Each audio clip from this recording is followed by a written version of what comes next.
Well, hello and welcome back to the Tao Manifesting Tarot. This is the tarot reading that is probably the most innovative tarot reading on the internet, and maybe anywhere.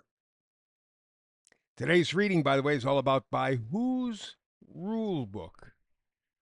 Who's writing the rules for us? That's the focus of today's manifested tarot reading. So, how do I make these readings tremendous? Well, first, I take a 3 card read. Just 3 tarot cards, don't need more. More simply confuses the issue. Remember, tarot is about frequency. In fact, I've done tarot for over 20 years, and in that time, I found that it really doesn't predict anything. At least from my point of view, it's in that department useless. But tarot does predict the science of your potential. We're talking about a frequency, talking about 3 cards. We distill the frequencies because each card is a frequency. We distill those 3 frequencies into one solid one. We keep it clear, we keep it concise, we keep it direct and honest. The idea is to give you a reading that you can almost feel, literally giving you the virtual big picture. No fantasy, no unicorns, no rainbows, no woo woo. The matrix is revealed because tarot is manifesting. Literally, human kryptonite. Tarot is the science of your potential. It is tarot transmutation. What it does is brings this potential of energy to your life. Now, that's great. Okay, so you got the frequency. It's very clear. It's very concise, very precise. No fuzz. You got it. But that's just step one. I go a step farther. I go to astrology, numerology. These are the science of cycles. Remember, tarot is the science of your potential. Numerology, astrology, which I've been doing for over 50 years, by the way. It's the science of cycles within cycles within cycles. And it's energy. Now, you very likely have heard that history repeats itself over and over and over and over again. We apparently learned not a damn thing, but it still, history repeats. And it's true. And the reason it is because of the frequency energy in numerology and astrology. These are the science of cycles. So the idea is A, to give you the tarot frequency as clearly and precisely as we can. Good. You got the energy. What the hell do you do with it? That's where the numerology and astrology comes in. Because we put together these cycles of energy. Okay, for example, Pluto, Uranus. We're in a specific spot in the sky the day the United States signed the Declaration of Independence. About 2 years ago, they were in exactly the same spot again. It takes 250 years for Pluto to go around the solar system, so it takes that long. But about 2 years ago, boom, a repeat of the energy of the Declaration of Independence, the American Revolution. Take a look at what's going on in the country. And to underline that, now we go up, well, less than 100 years to the Civil War. The planet Uranus is involved again because the planet Uranus has to do with the revolution. But we throw in this time, instead of Pluto, it's Neptune. Neptune has a smaller cycle. Pluto takes 250 years to go around the solar system. Neptune about 160, 170 years. So guess what? Neptune and Pluto are now in the same spot they were back at the start of the Civil War. So we have the energy from the revolution up now. We have the energy from the Civil War up now. What do we have in the world? What do we have in the United States? On the verge of change, there's no doubt about it. You can feel that Plutonian energy. However, we also have revolution. Now, the question is how those energies will be brought to the surface. Going to be destructive or constructive? That's what we're working out right now. But the point of the matter is that when you see those two things, you begin to understand better what we are in. What is the energy? What are we going through? For all of us. You have somebody 20, 30, they go, oh, look, this is horrendous. This is... Shut up. Same energy happened during the Civil War, same energy happened in the Revolutionary War, and we're getting both now. They lived through it, we're going to live through it, but we got to think our way through it. Now, the other option, as opposed to using astrology and numerology, I also can take stories from the current time and kind of give you a feel. But the important idea here is A, I give you the energy, B, I give you a template. This is the emotional, spiritual energy. Take that tarot energy and now apply it appropriately. Okay? Either way, the idea is to give you a tarot frequency and its appropriate background. You have the tool and you know how to use it. Knowing the repetitive patterns not only gives you your energetic destination, but what it's going to feel like when you get there, when you understand it. It's your spiritual kryptonite. And we're going to begin your evolutionary journey in just a moment. I want to set things up and clearly define for you what the information for today is. Remember, the tarot reading for today is by whose book? Who is going to write the rules for your life that you're going to follow? So let's go to the cosmic cycles. Today's tarot message. This is a time when wisdom needs to lead us, not simply the tsunami of data that we're swimming through. We love that today. Oh man, the computer says, AI says, no, you think and you feel for yourself. It's not just the information, it's the wisdom, how to use it. But wisdom is easier said than done. We often like instant decisions. We don't want to think, it's just feel. That gets us in trouble. And often that information is provided by those who run our lives. In other words, they're the ones who set up the options for us. We don't set them up for ourselves. Just give me a quick answer, quick answer, quick answer, quick answer. And we never take the time to look back, stand back and go, what the hell are you telling me and why? You see, real wisdom takes time. It is self-directed. It doesn't come from the outside in, but from the inside out. And we apparently have neither the time or the patience for either of them. That has to change for our survival. This ain't a game. We're going to get to the reading in just one moment from now. I just want to take this opportunity to remind you that I do have a singular email. It is tao-tarot@proton.me, tao-tarot@proton.me. Please feel free. You can write friendly comments, unfriendly. You can swear at me. You can call me names. You can think I'm wonderful. It's the communication I'm looking for. So tao-tarot@proton.me. You think it's in the screen right in front of me. I could read it, but apparently. Let's get to today's astrologic. We're going to lean on astrology today. We are going to talk about societal tectonics, the central banks.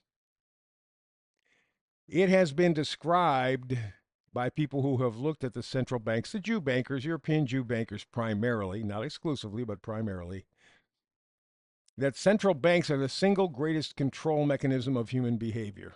Wave money in front of people, and boy, I'll tell you, they're hypnotized. They don't give a shit. Just, again, it's that short-term data. Give me quick information. Give me the quick answers. I don't want to think, as opposed to wisdom. So, central banks literally have the power to shape societies. For example, 1600s, Parliament founded the Bank of England. In fact, written in the original document for the Bank of England, they said, quote, the foundational job of the bank was to make war. A bank and its primary job is making war? Well, the Federal Reserve is the sister bank to the Bank of England. It was set up by the same people. They tried once in the late 1700s, again in the early 1800s, and finally, by 1913, they had to kill a bunch of people to do it, but they sunk the Titanic. And they got their Federal Reserve. And they carried out their agenda immediately. 1913, they got to control our money, our economy, our lives. They also set up the Internal Revenue Service, the IRS, the income tax people. They also encouraged women to go to work because the more women you had working, the more taxes that you had. And the more taxes that you had, the more money was given to the Federal Reserve. And the final cherry on the parfait was World War One. Remember, the fundamental foundation of the banks is to make war. That's the deal. And so World War One. I don't think they got everything they wanted out of World War One. I think the outside of making a lot of money, they were looking for the League of Nations. See if we could round up all the nations and control them in one quick swoop. Well, it didn't work. So they had to come back again, World War II. This time they got the United Nations and they got what they wanted. And so the Federal Reserve, just like the Bank of England, their main job is to make war, which is why we've been in war after war after war after war after war. Every war in America has been orchestrated by the central bankers. So the question again is, whose rule book are you going to follow? Whose rule book? Yeah. Is it going to be your own, or are you going to take the quick answers from the bankers? Because that's what you're doing. Let's go take a look at the next step here. The meme for today. A lot of stuff here usually is in the meme of the day. We got Bobby Kennedy. God, I love this man. The only good thing has come out of the Trump administration so far. The only one. Every other person has failed miserably. Bobby Kennedy says, no, I'm not for sale. And that terrifies the elites. I wonder if they're going to get rid of him. They got rid of his father and his uncle. I think he knows that. Next thing up on the list, Billy Gates. My awareness of climate change came when I was visiting Africa. By genetically modifying crops, we can make them climate resilient. He's an asshole. God, he's so stupid. I don't know how that. I don't want. I'm not going to say any more about Bill Gates. You know how I feel about him. Oh, by the way, he's working on a new vaccine. Yeah. It'll make the humans climate resistant. He's just a friggin' eugenicist. He wants us all dead. They've said so. Billy has said so. Georgia Guidestones have said so. The World Economic Forum people have said so. We want 95% of the world's population dead by 2050. That's what we want. Here's another one from there. We need to change the public perception that COVID was a disease. It was just purely a psychological operation. It was a psyops, a massive wealth transfer. You're finding out people are dying from the vaccination, not COVID. Dying by the millions. And the final little piece here, bottom right, general population doesn't know what's happening, doesn't even know that it doesn't know. One of the things that surprised me over the past 5 years is how friggin' stupid people are. They're sheep. They're sheep. So whose book are you going to read out of, huh? Who's going to give you the rules for your life? The bankers, or are you going to take on that responsibility? Responsibility. I have to be responsible. Let's go to the missing link. Bottom right. This is from Jason Christoff. When a person believes in a virus that doesn't exist, it's because of mind control. When a person believes that each country is separate, when all the countries are being controlled by one dark and evil force, it's mind control. When a person believes that injecting poison into themselves will make them healthier, it's mind control. So yes, mind control is very important to be aware of and study. But that takes wisdom, that takes responsibility. What are you asking out of them? Up in the upper left, something I'm becoming more and more aware of every single day. So many people inspire me to be nothing like them. Let's do the tarot read, huh? 3 cards. 10 of Pentacles is first up here. 10 of Pentacles, you get those cheap ass tarot readers go, oh, money, ooh, money. Pentacles are values. What's your value system? Is it just money? Is it more cars, more homes, more this, more things, more things, more things, more things? You'll find out when there's more things, there's less you. Instead, Pentacles, your value system should be about love, friendship, joy, peace, health. How about time? I don't care how rich or poor you are, you can't buy more time. You got what you got, that's it. So the Ten of Pentacles is looking for legacy and inheritance, but in a healthy, positive way. What true values, what love, what assistance, what joy, what happiness, what peace am I going to bring into my life and others? Two of Cups is up next. Twos are always decisions. Cups have to do with not romance, but emotion. So the Two of Cups talks about a decision for connection and for trust. You got to begin with yourself. People don't trust themselves. They get mixed messages. Like these people that are still wearing masks or people are still getting injected. They know it's bullshit. They don't care. They don't trust themselves. That's because they don't have a good value system. And finally, we go to the Six of Pentacles. That's reciprocity, that's help. Reciprocity means fairness, it means giving back in equal measure. Not because it's equal, but because it's appropriate. And that's where we have to get it. It all begins and ends with ourselves. If we can't do it for ourselves, we can't do it for anybody else.